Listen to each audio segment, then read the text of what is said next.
Sa magandang gabi mga lods, story time tayo ngayon. Bakit single ka pa rin? By Velden Lim. So binigay ito sa akin ng upline ko dati. Ngayon ko palang babasahin. Mga kalokohang pinaniniwalaan mo tungkol sa pag-ibig. Kailan ka mag-aasawa? Maganda ka naman, pogi ka naman. Nag-try ka na ba mag-Tinder? Masyado ka yatang choosy. Chapter 1. Ready ka na bang masaktan? Yun yung title. Dear Papa Mike,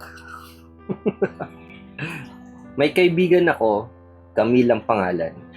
Nakilala niya si JP sa party na isang common friend. Super bait at masarap kausap itong si JP. At higit sa lahat, cute siya, napaka-friendly. Nagkataon na walang kasama si Camille noong gabing iyon. Si JP naman, kasama ang buong barkada niya.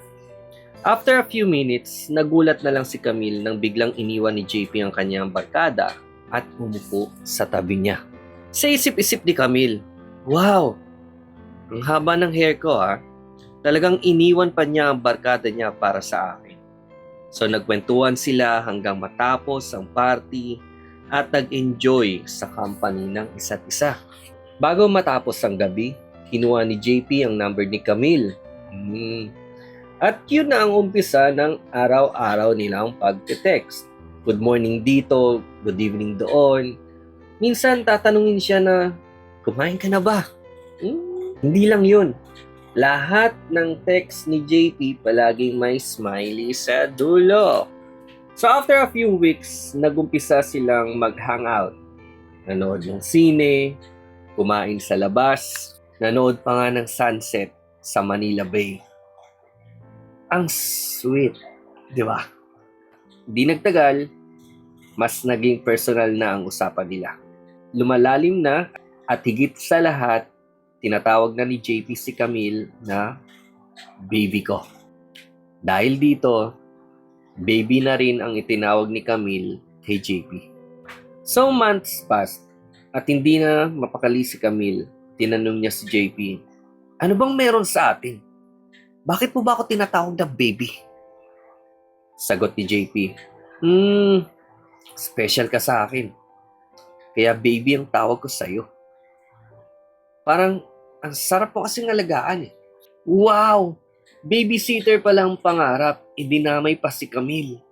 Sana nag-apply na lang siya bilang yaya. Tanong ni Camille, tayo na ba? Sagot naman ni JP, no. You're just a friend I'd like to keep. No. You're just a friend I'd like to keep. Ouch. Akala mo meron, pero wala. Wala.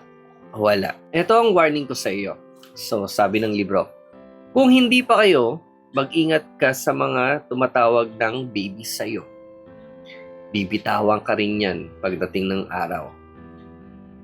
Nasaktan ka na ba dahil sa maling akala?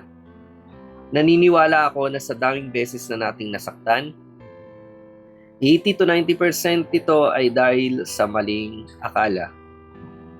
Yung pinaniniwalaan mong totoo, maling akala lang pala.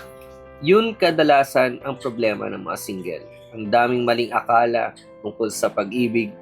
Dahil doon nasasaktan, nalulungkot at nawawalan sila ng pag-asa. Bakit ba ang daming maling akala sa pag-ibig? Kasi maraming ideyang ibinabato ang mundo sa atin tungkol dito. You may have learned about love from your parents, family, friends, from TV, telenovelas, movies, books, and the internet. Wattpad, di ba? Dahil dito, hindi na natin minsan malalaman kung ano nga ba talaga ang totoo.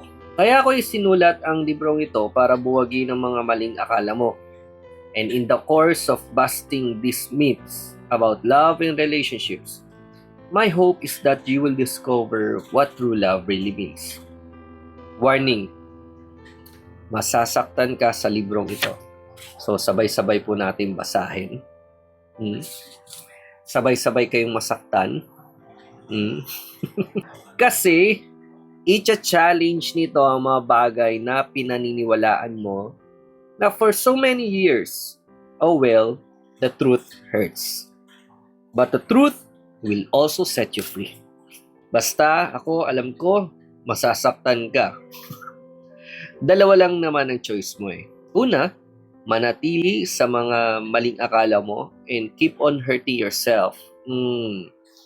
Pangalawa, you can choose to let the truths in this book hurt you and start setting yourself free.